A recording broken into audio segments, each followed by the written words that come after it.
Year 10 and 11, welcome to your comparison of the poems Exposure by Wilfred Owen and Kamikaze by Beatrice Garland, with a specific focus, the effects of war on people.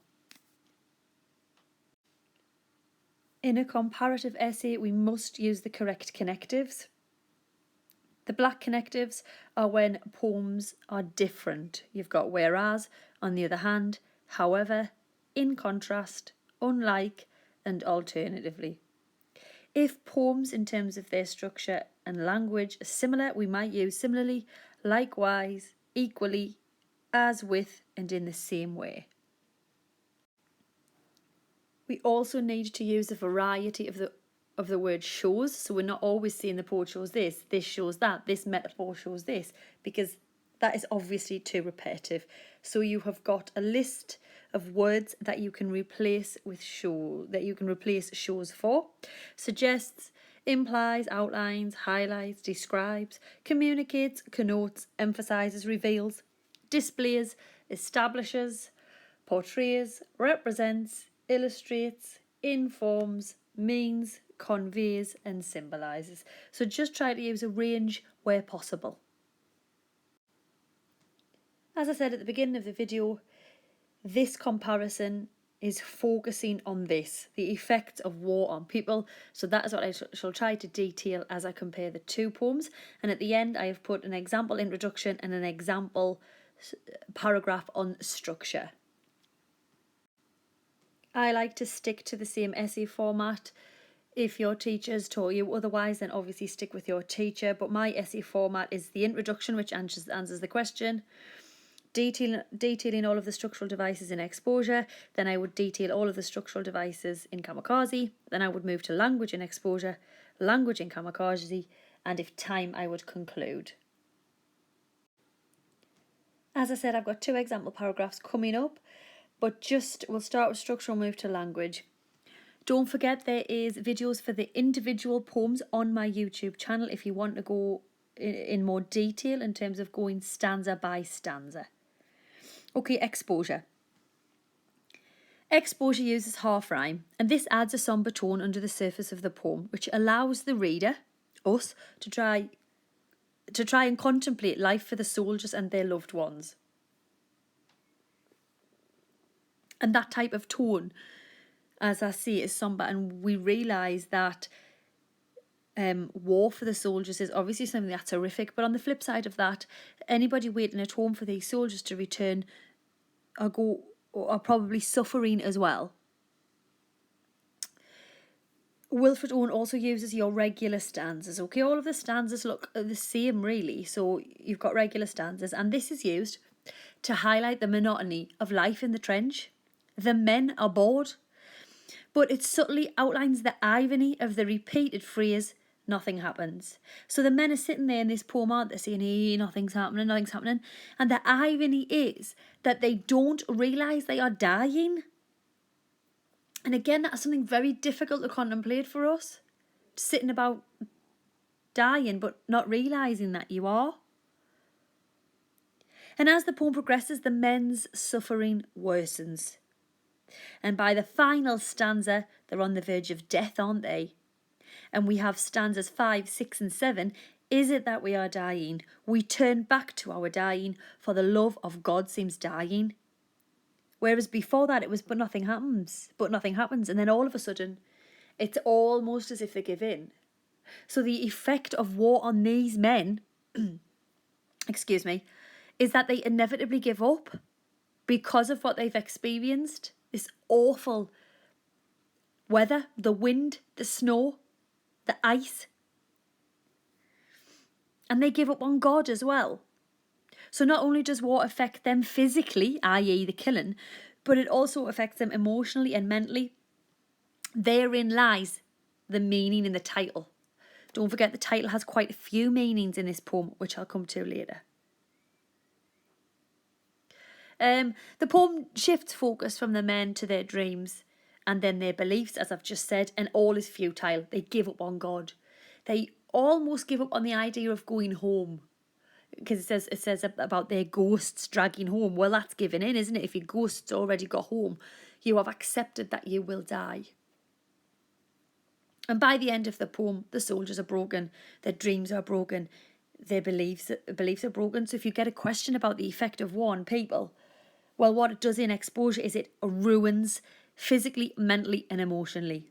And don't forget, you can imagine that the people waiting at home will probably be the same, emotionally and mentally destroyed. And finally, your last structural device there is your caesura.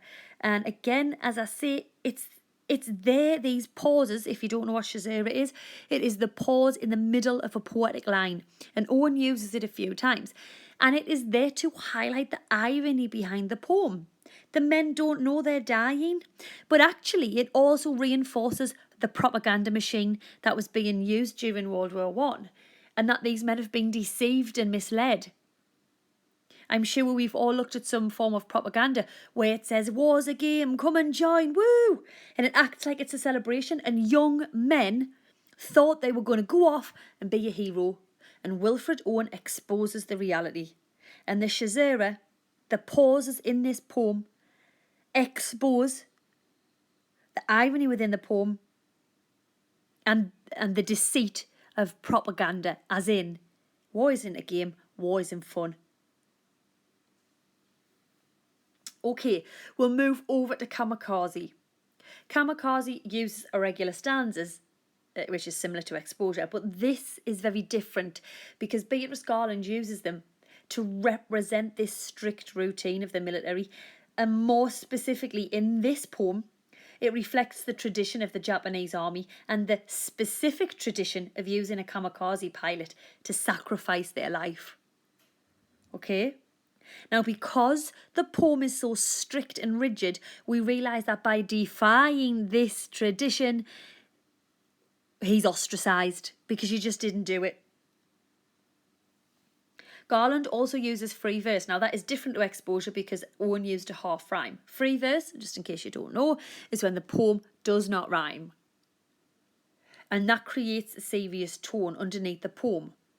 But actually what it does is it represents the lack of freedom that the pilot faces because he feels like he isn't free to make his own choice, i.e. I don't want to complete this mission. And he doesn't have any freedom when he returns home. So the free verse highlights how he's trapped. Okay? When he returns home, he faces hostility because his life is ruined because he doesn't complete the mission.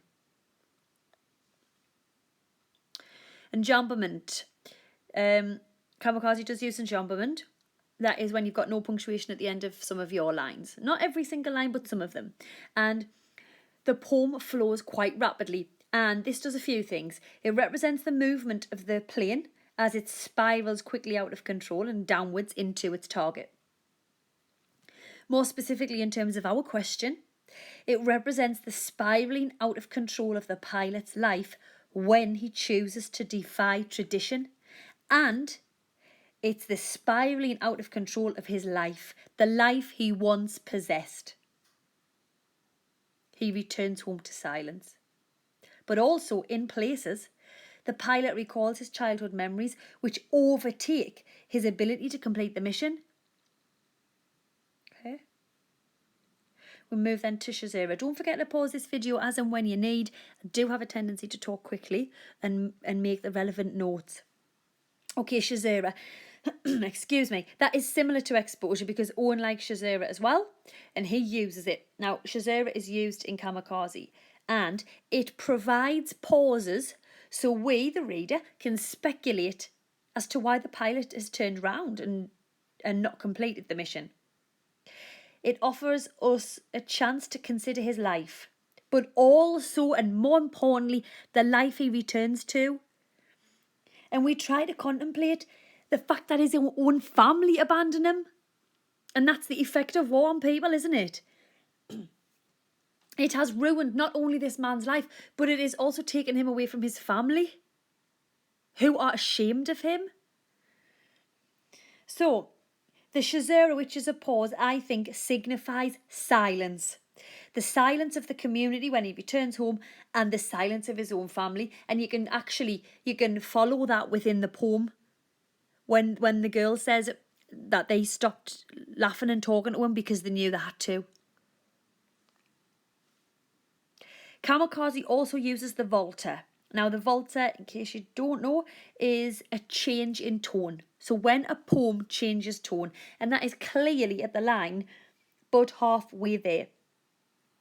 Again, the effect of warm people, which is what we're trying to focus on, is that he is indecisive. He doesn't know what to do. And that line, the volta, is when he changes his mind. And that also links us back to our free verse.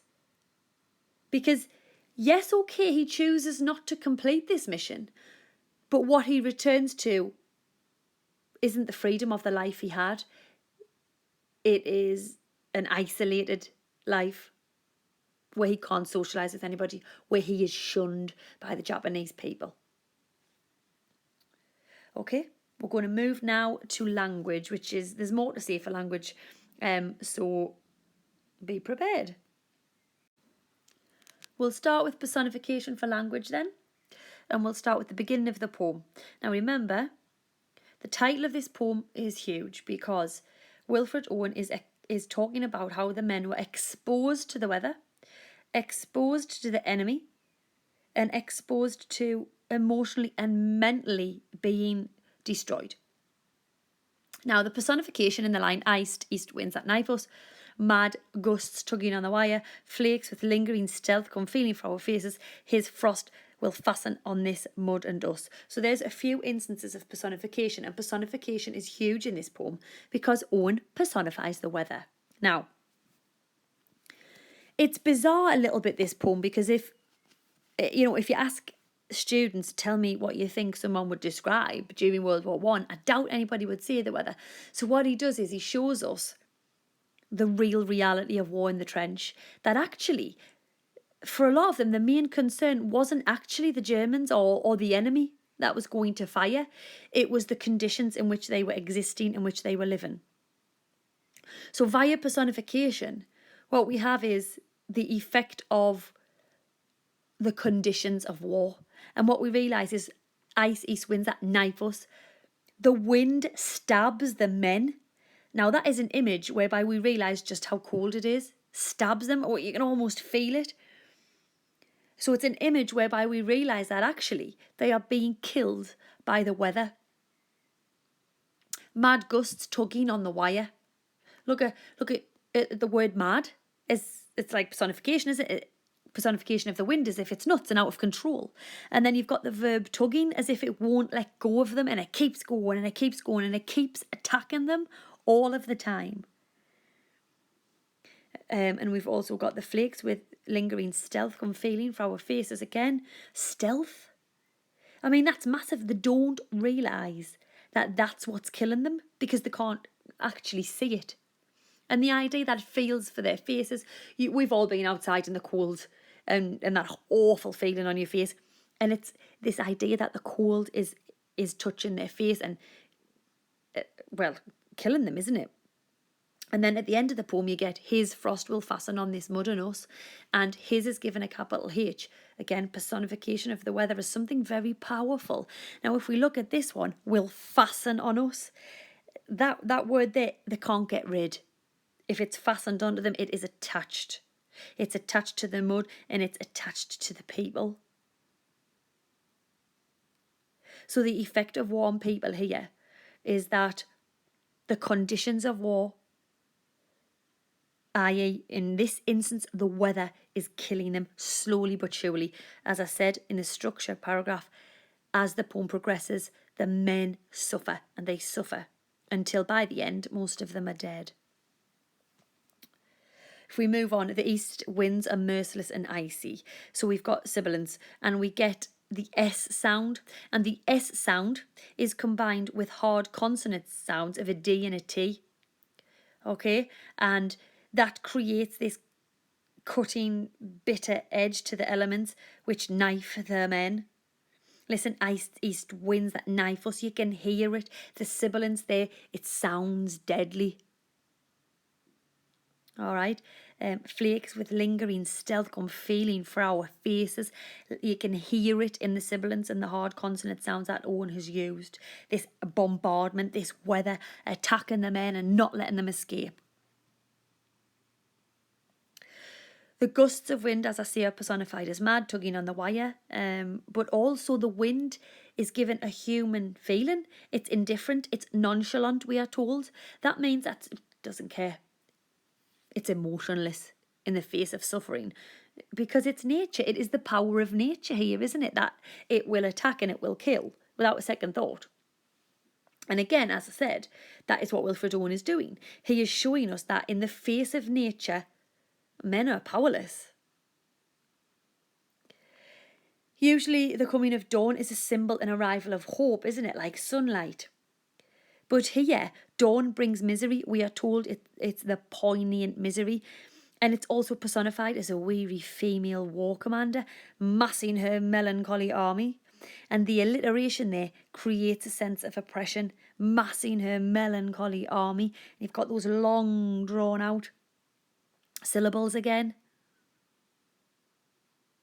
And it's this idea of boredom. It's the next day, and then it's the next day. And time kind of passes by. In terms of how we're going to do this, I'm going to do obviously all the Kamikaze ones on this slide, and then on the next slide where I've got more language, I'll do exposure then Kamikaze again, just so we stick to the same kind of format. If we just go to Kamikaze then.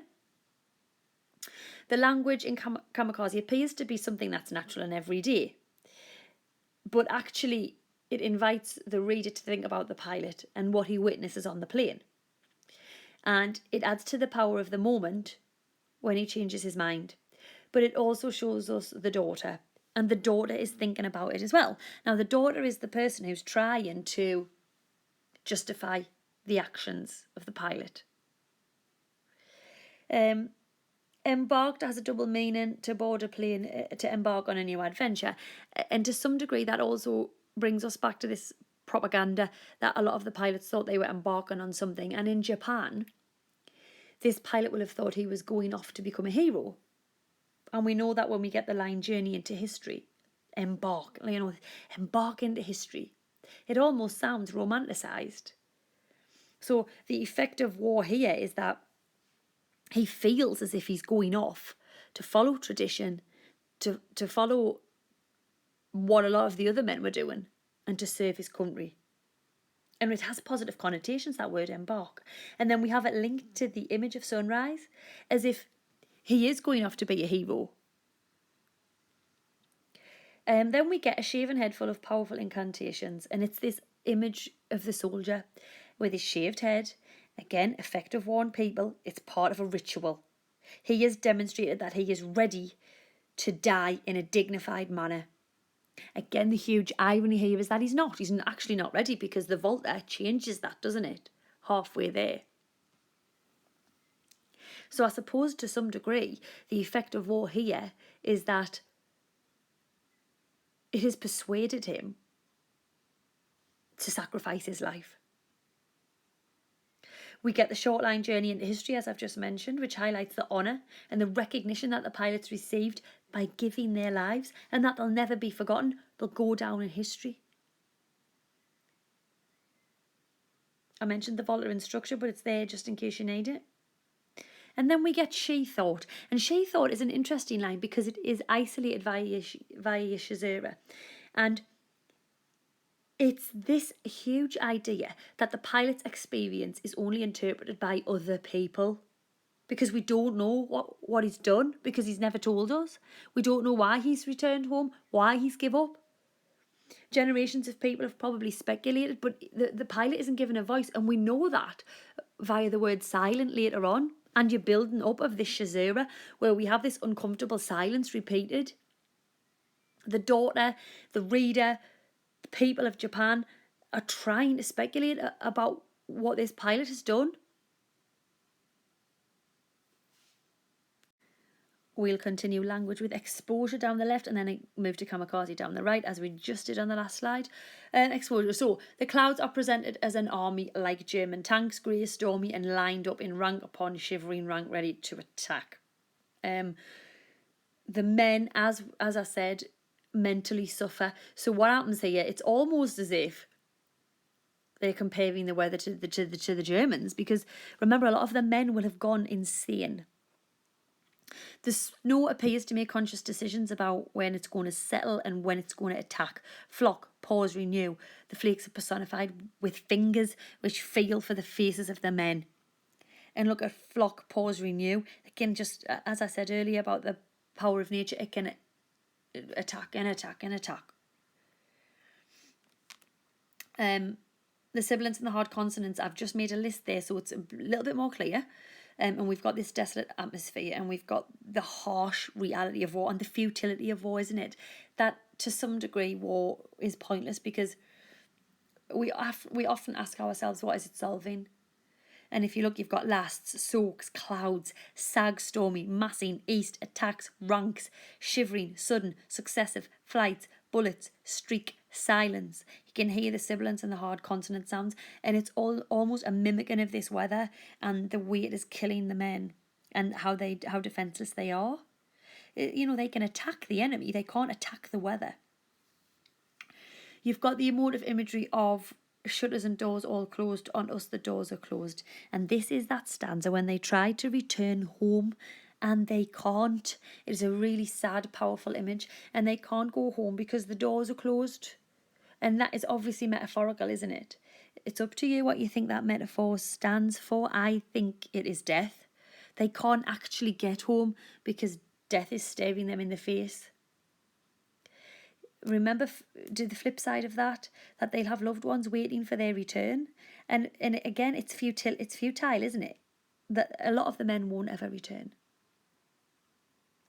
I've added on assonance as well, just in case you wanted to add that to your sibilants.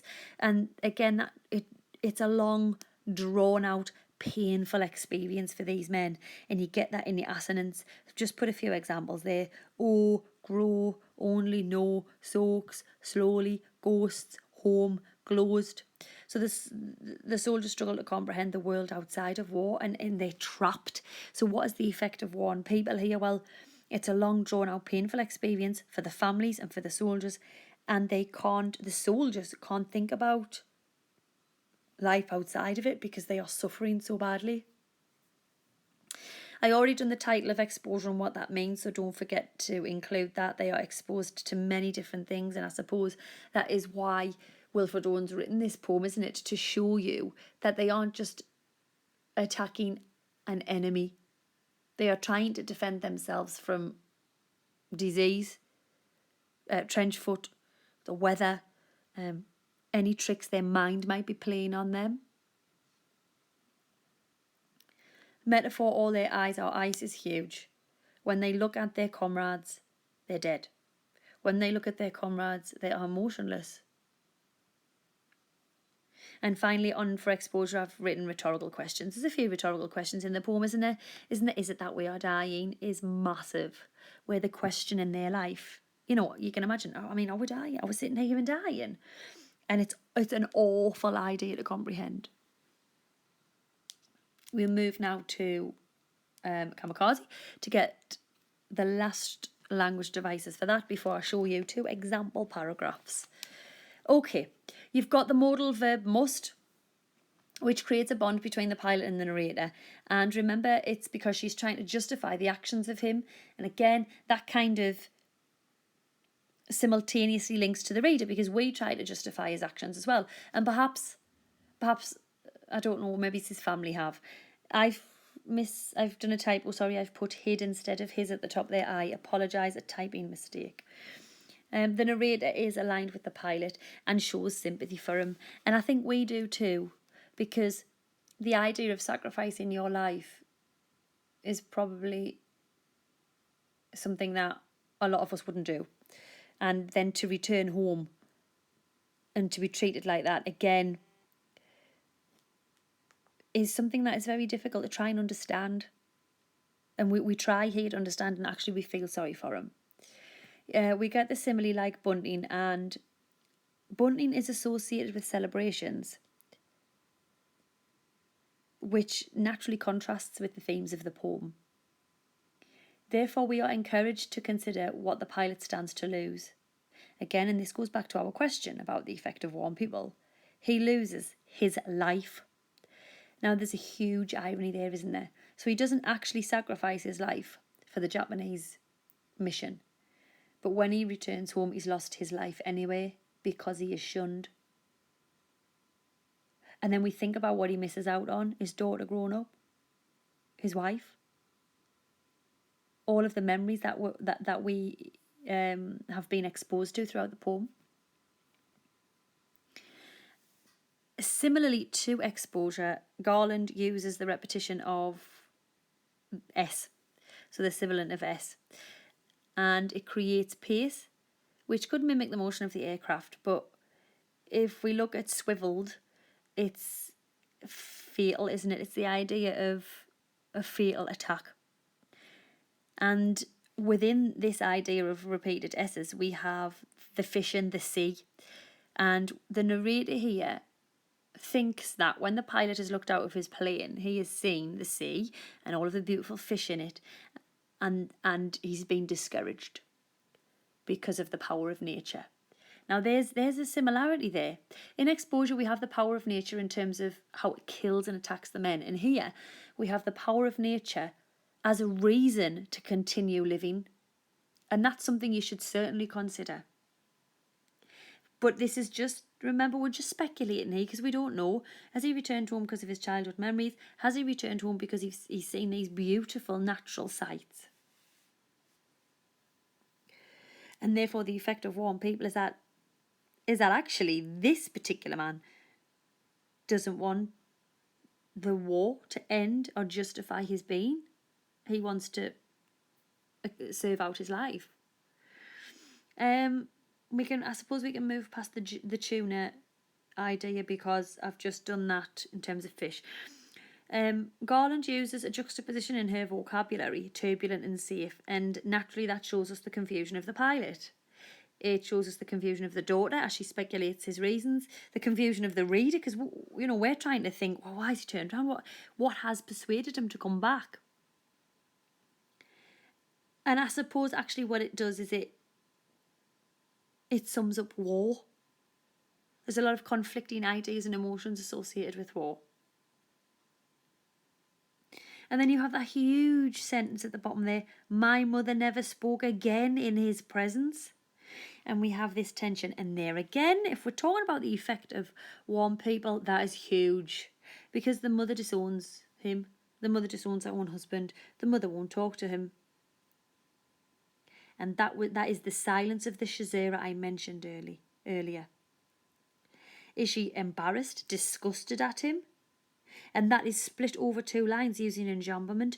Therefore, his suffering is prolonged. And remember, he's going to suffer for the rest of his life, because then even the children stop laughing and talking to him. Okay? Right, I hope that's been useful. We're going to move now to just 2 example paragraphs as to how we might word an answer like this. I've done the introduction and I've done your structure paragraph. So I hope it's useful. So let's have a look at those now. So if the question is the effect of war on people using exposure and Kamikaze, we might say the effects of war on people are shown very differently in Wilfred Owen's exposure and Beatrice Garland's Kamikaze. Owen uses exposure to depict the horror and harsh reality of war, and the way that the soldiers in particular were changed and often ruined by their experiences. Moreover, the experience of war in the trenches is made all the more horrific by the weather.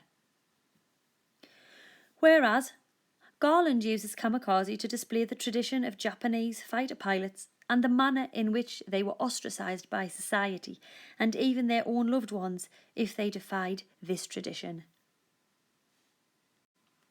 Your paragraph on structure might say, throughout exposure, Owen utilises half rhyme in order to replicate the sombre tone experienced in the trenches, but this particular rhyme scheme allows the reader to try and contemplate the life the soldiers experienced. Additionally, the use of regular stanzas serves to highlight the monotony of life in the trenches and how the men were waiting to die. Simultaneously, this idea of waiting also applies to the people and families at home, waiting for news, more often than not, waiting for devastating news. As the poem progresses, the men's waiting and suffering worsens, and by the final stanza, The soldiers are on the verge of death. We turn back to our dying. Owen also uses the caesura, and this device serves to emphasise the irony behind the poem. The men do not realise they are dying, but it also reinforces the propaganda used during World War I and the way these men have been misled and deceived, much like their families. Similarly, Kamikaze uses regular stanzas. However, within this poem, they represent the strict routine of the Japanese military and the specific tradition of the Japanese army using kamikaze pilots and the idea of risking your life for your country. Conversely, this structure also reflects the firm beliefs of the Japanese society and why defying this tradition was sacrilege. Garland also employs free verse to convey the lack of freedom the pilot has when in the middle of his mission, and possibly within this community. In addition, it also represents the hostility he faces when he returns home and how his life is effectively ruined. Furthermore, enjambment allows the poem to flow quite rapidly, and this represents the movement of a kamikaze plane as it spirals quickly downwards. It also symbolises the spiralling out of control of this pilot's life as he defies tradition and loses the life he once possessed. His return home is greeted with silence. The idea of silence is also used via the caesura, and while the reader uses this to speculate about the pilot's reasons for betraying the mission, this pause offers the reader a chance to consider also the pilot's life and the life he will now face. Perhaps it also signifies the silence of the community in which he lives and the shame his family feel. The final structural device used by Garland is the volta, which changes the tone of the poem as the pilot changes his mind, but halfway there. Yes, he considers his childhood and the power of nature, but this is all speculation. Perhaps he was frightened in the face of war and the inevitable conclusion of a kamikaze pilot. I hope this video has been useful in terms of looking at language and structure in the two poems and a potential answer about the effect of war on people. Do go back to my YouTube channel for the individual videos on exposure and kamikaze. You just type my name into YouTube. There's other comparison videos there as well. My name is Stacey Ray, S-T-A-C-E-Y, and Ray is R-E-A-Y. And good luck in your poetry exam.